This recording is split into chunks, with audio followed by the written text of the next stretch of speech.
No Land, No Freedom begins with North Korea. This is episode 5. Episode 4 ended with the question of the role of North Korea, China, and Russia. North Korea has pledged its full backing to Iran in the case of Iran being nuked by the United States or Israel. North Korea has said they will retaliate with everything they have, and they are loaded with missile capacity. So if there is a nuclear strike on Iran, if whichever country nukes Iran, that country will be nuked by Iran. And that would mean the end of civilization or humanity as we know it in both countries. And that is what you call nuclear deterrence. So with both countries now being leveled off, either attacking countries and Iran by virtue of the support from North Korea, we have reached nuclear deterrence. And so that means on an escalator of increasing conflict, if you get to a point where everything fails and one person considers a nuclear attack, they have to stop in their footprints, because the moment you nuke, you'll be nuked back in return. And with nuclear warfare, it destroys completely. So that's why on this escalator, it kind of tees off. It just tees off, and that possibility disappears. So the North Korea basically provides Iran with the nuclear capability by virtue of coming to its aid. Iran does not have nuclear power, and the late Khomeini, the one whom United States killed, he passed a fatwa saying that Iran will not have nuclear power. So this whole war over nuclear capability and with enriched uranium being a subject of America saying Iran will not have nuclear enrichment to the extent that it can.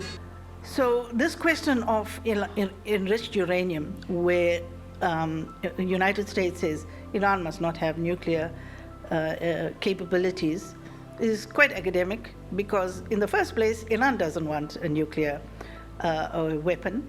And there's no point in the United States and Israel trying to de-arm Iran, tying its hands against its back, because then they can nuke Iran and do what it wants to, and Iran won't be able to retaliate. Here's North Korea. It's come to their assistance, and North Korea says, no, if you do that, we will nuke you back. So it's brought the story to an end. And that sort of tees off on the escalator of conflict. Now let's look at China. China has had talks after the talks in Islamabad with United States and Iran. China has met with the Crown Prince of Saudi. And here you see a different type of diplomacy. And in those talks, the framework of the coexistence of the Gulf nations was discussed. And China basically has a similar position to Iran. Remember that Iran's 10-point plan can be broken down or summarized just into two things, which is no aggression and peaceful coexistence, and a neutrality by the Gulf nations. If Gulf nations are neutral and there's no aggression, then that is the way forward, essentially, that Iran put on the table.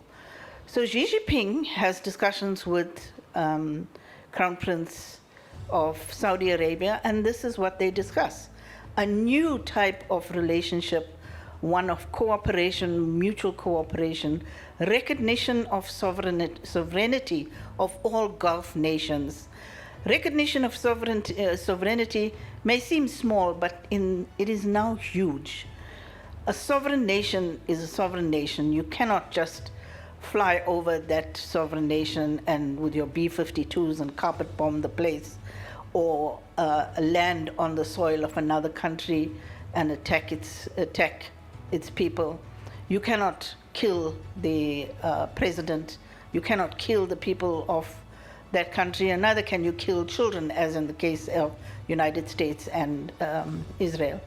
So insisting on sovereignty, mutual respect, a new cooperative governance between each other is a way forward, and is so much different to deceptive diplomacy, which is what the United States and Iran has brought onto the table. So you've got two types of diplomatic engagement, and this one, which China has suggested, is one that dovetails with Iran's view and is certainly a workable and a commendable solution for peace in the area. China has also offered to export its technology and help in development to Saudi Arabia to help rebuild and reconstruct that area. And Saudi has now said to United States and said to the world that United States must leave. And that then really shows out the very opposite of what United States said they wanted. United States came in with a regime change agenda for Iran.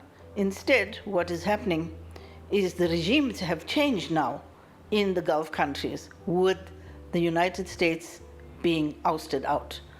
Physically, their military bases have been destroyed in the Gulf countries, and now politically, Saudi Arabia has said, leave. Now, remember that when the United States built in their bases in the Gulf countries, which was in the 1970s, United States says, we will provide you protection, military protection, we'll have our bases here, we'll protect you, and in return you sell the oil in the dollar, and that's how the petrodollar came up. So this now leaves the way forward for an independent currency to be used, and we have seen that Iran has sold its oil and said that whoever passes through the Strait of Hormuz, when you go past the toll booth, you pay in yuan and not the dollar. So the very opposite has happened to America. And remember, the people of Bahrain have also said to the Americans, leave. The people of Kuwait and Iraq have also said, leave. And the Oman is already aligned and working with Iran. When it comes to Russia, the foreign minister Lavrov has met with the United Arab Emirates. And in his discussions with the United Arab Emirates, similar discussions were held. And again, these are genuine diplomatic discussions, that this is real diplomacy, unlike deceptive diplomacy. And similar conclusions have been reached, and that it's time for America to pack up and go. Neutrality is the way forward, and a deep new framework of cooperation between the Gulf states, and no longer will the United States be able to use the Gulf countries as a basis to attack Iran. And so this is the solution for the Gulf country. It is, my position is that a peaceful solution will be found not in the Islamabad deceptive diplomatic talks. That's not going to reach any solution. And it is amongst these countries that a solution will be found. Now, coming back to the question of sovereignty and the question of who aligns and helps out the United States. As you know, President Trump was furious at the European countries at NATO, who distanced themselves and refused to participate in the threatened attack of the Hormuz Strait and the threatened boots on the ground in the war, in the blockade, in every way.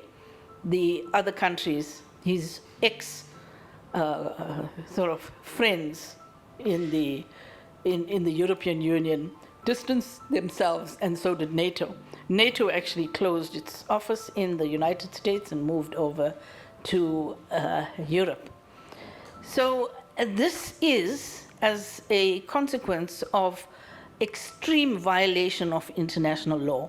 No one can actually tolerate this extreme violation of international law.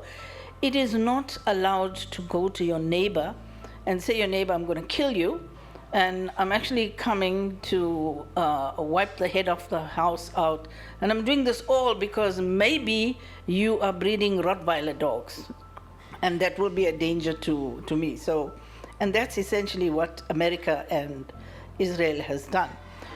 Also in this period, I think previously the whole world villainized Iran as the state sponsor of terror, and they basically called it a terrorist organization or terrorist country. But this war has actually shown who has been the terrorist.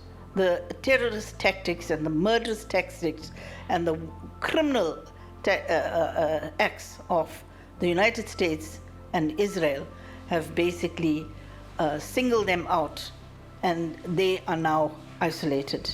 These are nothing but war criminals who require prosecution. You know, you cannot imagine what kind of sentence do you give the heads of state, which is Netanyahu and Trump, when it comes to a case of 168 children being killed in Iran. I mean, who's going to take responsibility for that? It has to be the two heads of state. What kind of punishment do you give to the heads of state for 168 children? 40 girls playing volleyball in a volleyball team were also murdered. What kind of punishment do you give to them? It has also now become abundantly clear with the bombing of South Lebanon that in 1 month, in April, 13,000 people have been killed at the hands of Israel. And Israel says it's because of Hezbollah. Now I ask you, is Hezbollah in the church? Is Hezbollah in the hospital? Is Hezbollah in buildings? Because that's what Israel has done. Israel has carpet bombed the southern part of Lebanon, and irrespective, without a care to people who are in those buildings. And how's this? This is the tactics that both the United States and Israel have used. They've used the second shot, which means you bomb the place, the building has fallen, the building has collapsed, people are dying, people have been injured, people are dead. Then you have people who come to rescue and try to help and see who they can save, and they bomb again. And this is what happened in southern Lebanon, where a Catholic priest was killed when he heard the sound of the bombing. He rushed over to the site to see what he can do. While he was there trying to help, together with others, to pull people from the rubble, Israel bombs again. This is not just one incident, it is something that has constantly happened. So the whole world can see the extreme terror. This is basically, it's like a story, it's like a movie. You're talking about a horror movie, a terrible movie which is not real, but it is real. This is what they have done. And this brings me straight to South Africa and the Democratic Alliance. That snake, Gordon Hill Lewis, the new leader of the DA, mayor of Cape Town. I single him out because he is the mayor of Cape Town, and he has been at the forefront of the design of creating and transforming Cape Town into a haven, into a place where white foreigners, and especially the people of Israel, can move to. He is helped by Leon Schreiber, the Minister of Home Affairs, who has also been part of the design of allowing citizenship to be granted and to have an open, it's not just an open border policy, it is just it's an open door policy. You open the country, you open the airport, you open the banks, you open property. They've just come in and been given, the red carpet has been rolled out for them to purchase, these white foreigners to purchase property. Billionaires from the United States, from the Middle East, from all over the world have come in and bought up property, malls, vacant land, buildings, etc. And all this has pushed up the property so much in Cape Town. So to all you ordinary DA members who support the DA, where are your children going to live? Which properties are they going to buy?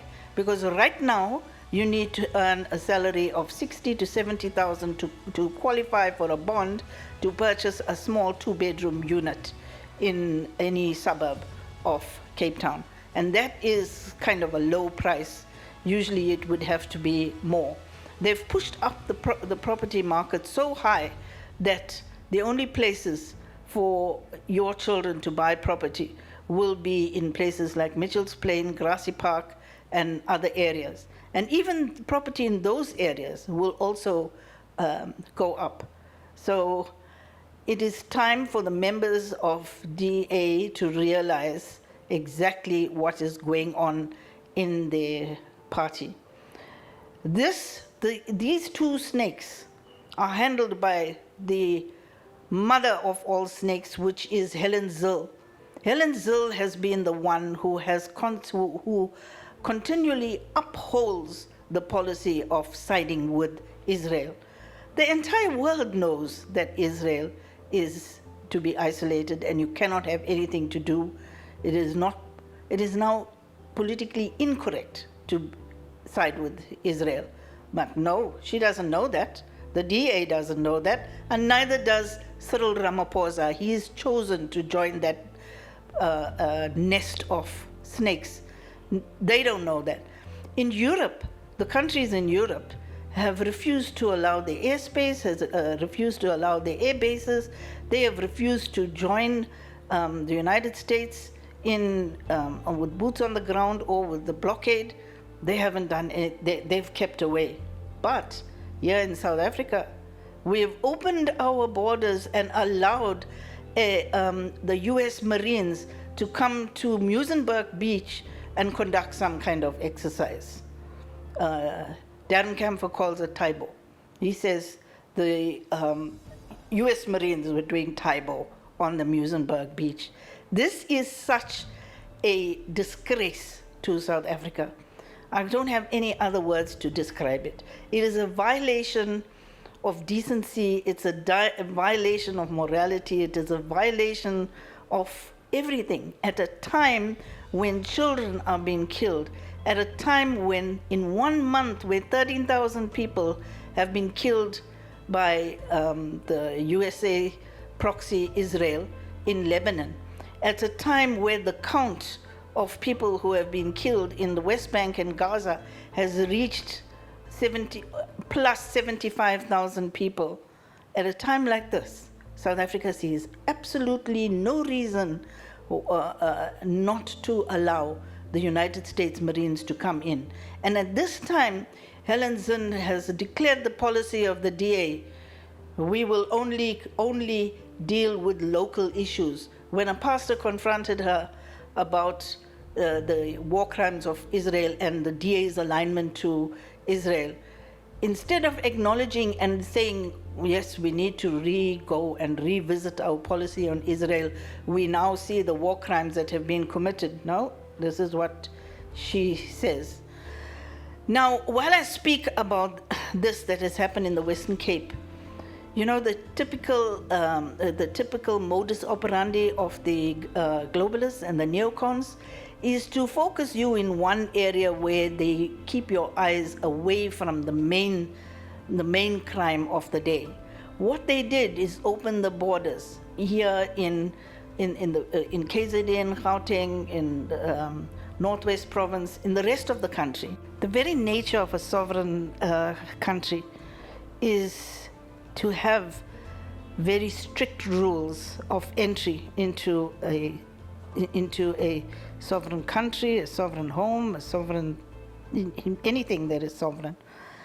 So essentially, if you want to go to the United States or if you want to go to Britain, you have to go and apply for a visa. You have to pay a fee, you apply for the visa. There are different categories of visits, to study, to work, the category of marriage, family reunion, different categories. So you apply, and then you're given a period for them to process that, and then you will go in for an interview. That will be further processed, and then you get it or don't get it. This is a very structured approach to it. Now, the neocons have an open border policy. Now, think about it very carefully. Stellenbosch, like Anton Rupert, he doesn't have an open door policy to his house. He's not going to remove his front gate. He's not going to remove his fences and allow everybody to go into his property. In their businesses, in the malls, in their schools, etc., they have boom gates. They even now have got facial recognition through digital system to control, to keep you out, essentially. So why would they have systems that just allow people to come in? This is, you must understand very carefully that these neocons have understood that they've reached the end of their lifeline. They don't have the support of their people any longer. People have opened their eyes, and the failure of the system is quite patent to see. So here in South Africa, even if you live in a suburb, in a city or a town, you know your hardship that you face from a municipality and basically from living each day. And so people's confidence in the ruling system has waned and decreased. And the pattern of election results, especially as you look at Europe, shows how volatile the situation is. So here in South Africa, they've copied what happens in Europe and what Biden did in the United States. You bring down the fences, you remove the doors, and you just allow people to come in the hope that the people that you have allowed to come in will become citizens and will be given the right to vote. And since you have allowed them to come in, they assume that your loyalty will be to them. And in that way, they understand full well that for them to remain the captains of the entire system, they must get voted for in election. And if they know their own population has lost interest, and they know their rigging and their manipulation of the voting is not going well, they resort to other means. So let me use an example of how, to understand this properly, let's look at this. Let's take a community, and the community has many little homesteads in it, like a duplex system, etc. And label each of those duplexes countries. And in that one duplex or house will be so many cities. So one room is called Pietermaritzburg, another room Durban, etc. And each of those rooms have people in it, and a certain amount of resources are available for the reproduction of daily life as people know it in the system. So now, what happens when someone, meaning this GPU, GNU, comes in? The first thing they do is remove the fences. They remove the fences, they come and take out the doors, and they take the windows. What does that do? it allows an influx. People can just come in. So that boom gate outside just becomes a formality. And as it is a formality, then there is bribery, all kinds of things which happen, and people don't necessarily have to go through the boom gate. They will come through other means, other way as well. And this is what has caused a pressure on already difficult situation. There is already poverty, there is already unemployment, there is great hardship and suffering amongst the poor and people. When this happens, then it is, and I'll use this example, if one loaf is the budget for 4 people, you suddenly have 40 people on the one loaf. If there were 5 panados for one house, now you don't have 5 people for those panados, you have 50 people for those panados. You have this pressure. So this frustration and this kind of situation is what must be attributed to the GNU, Ramaphosa, and the DNA. This is their design. They want a population substitution. They must deal with this situation. It should not be where poor people, ordinary people themselves, have to fight for their existence and for their resources. We know their strategy. Their strategy is to turn people against each other and have people fighting against each other. We know that. But we need to make sure that we understand who is responsible for this open border and understand correctly the reasons for opening the border. And never forget that they concentrated our energies and our eyes over the rest of South Africa, and the Western Cape was not looked at. In fact, they kept us busy debating and discussing the question of should the Western Cape become independent from the rest of the country. They kept us busy with that subject and kept everybody saying, oh, they want to make another Oranje out of the Western Cape. Right before our eyes, people have come in, and it already has happened. When you have economic changeover and economic ownership that has been passed on to so many white foreigners and to the Western companies and Middle East companies, etc., which has bought factories and bought companies like Barlow World and bought buildings and malls and land and developments, etc. They have it already. What they have, they don't need to have it independent because they got their independence in the mere ownership of it. And what can change that situation and liberate our people from this grave error and oppression caused by this Idism controversies, and it is going to be through elections. So once again, I ask you to go back and to the No Land, No Freedom channel. Have a look and view all the episodes so far. Join the TikTok page. Like and share those videos. There are hundreds of videos that have truth bombs on it. That is so important for every person and for all South Africans to know the truth and to understand what is happening. Because once we understand and internalize this, you will see the brilliance of our President Jacob Zuma and the brilliance of our People's Manifesto. And you will stop being in fear of the very thing that will be your emancipation.